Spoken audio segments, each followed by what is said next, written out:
để nói thế cho mình ya bé xí nữa để xí mà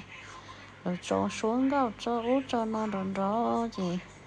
cho tao rồi nó sai đi lố để cho lên nó xí thế nó chỉ là mất thải cái kia thì không đỡ lo là tao sai xí nữa chỉ ya yo đi cha nó là thứ bỏ chỉ sai rồi có chưa cha